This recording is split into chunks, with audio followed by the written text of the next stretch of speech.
going to talk about the eyes and the ears. The eyes and the ears are two of the most important features of our face. The eyes is a sensory organ which collects light from the visible world around us and then converts it into nerve impulses, while our ears maintains our senses of hearing and balance. First, let's talk about our eyes. The eyeball is the peripheral organ of our vision and is situated in the skeletal cavity called the orbit. It is 1 inch in diameter and 8 grams in weight.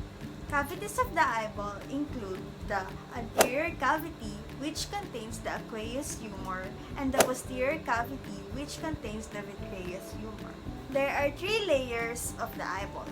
First, we have the fibrous coat, and it contains the sclera, which maintains the shape of the eyeball, and then we have the cornea, which is the major site of refraction of light of the eye. The next layer is the vascular coat. We have here the choroid, which is a thin, highly vascular dark brown tissue which lines on the posterior 5/6 of the eye. And then we have the ciliary body, which shows the scoloperiphery and is concerned with the suspension of the lens. Lastly, we have the iris, which controls the amount of light entering our eyes. Our iris contains 2 muscles. First is the sphincter papillae, and then the second one is the dilator papillae. The last layer is the neural coat, which contains the retina. The retina is the neural sensory stratum of the eyeball, and at the center of the retina, we have an oval, yellowish area called macula lutea, which processes sharp, clear, and straight-ahead vision. And at the center is a depression called fovea lutea, which is where the highest visual resolution is located. We also have a region for the retinal tissues called the optic disc, and it is the point of exit for optic nerve fibers and also a point of entry and exit for retinal circulation. We also have the cones, which is responsible for the color vision in good lighting conditions. And then we have the rods, which provide high monochromatic sensitivity to a wide range of illumination. Next, we have the lens, which is a transparent, encapsulated by convex body, which is placed in the middle of the iris and the vitreous body. The components of the eye which transmits and refract light contains the cornea, aqueous humor, the lens, and the vitreous humor. So how does the refraction of the eye works? So for the distance vision, light rays from distance vision are parallel and do not need to refract that much to focus properly. And then, for the close vision, light rays diverges and need to refract to be able to focus properly. Now, it's time to talk about the conditions of the eye. First, we have the emmetropia, also called the normal vision, and there is no refractive error present in this type of condition of the eye. Next is the myopia, also called nearsightedness, and it is where the light focuses in front of the retina. And then we have the hyperopia, also called the farsightedness, and it is where the light focuses behind the retina. We also have the presbyopia, and it is a normal part of aging. It is where the lens of the eye loses the ability to be flexible and also loses the ability to focus on near objects. Next, we have the astigmatism, which I personally have this. It is a condition where both near and far objects appear to be blurred in your vision. Lastly, we have the cataract, or the cloudiness of the lens. The accessory structures of the eye include the eyelids, lacrimal apparatus, and the eye muscles.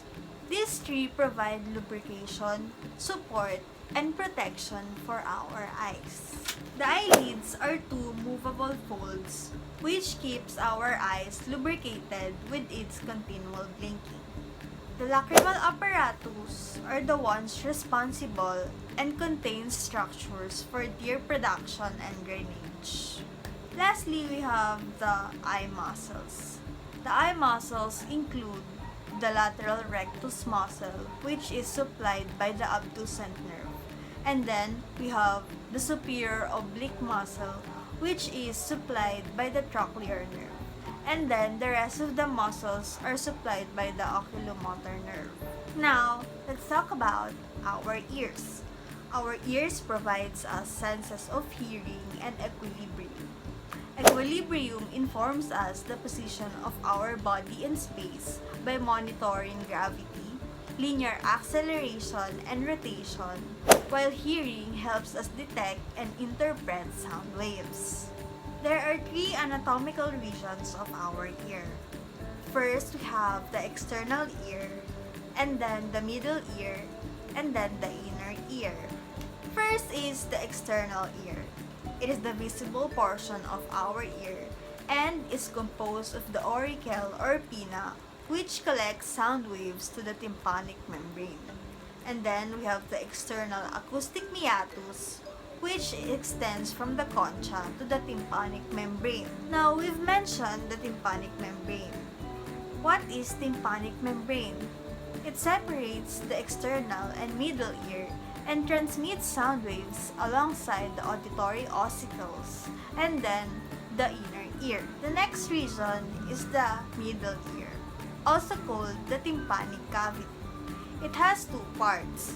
First is the tympanic cavity proper, and then the second is the epitympanic recess. Muscles include tensor tympani muscles and stapedius muscles. Bones of the ear ossicles are the malleus, incus, and stapes. The last region is the inner ear. It is the one that provides senses of hearing and equilibrium through its receptors. The inner ear has two lamprids. First is the bony lamprid, which is 3 mm thick as ivory. It has three parts called the vestibule, semicircular canal, and the cochlea. The vestibule contains the utricle and saccule, which contains the receptors for the sensation of the linear acceleration and gravity, while the semicircular canals are the ones that contain the receptors that are stimulated by the rotation of the head. And then, the cochlea contains the receptors that provide senses of hearing. The second lamprid is the membranous lamprid, which is made up of scala tympani, scala vestibuli, and cochlear duct.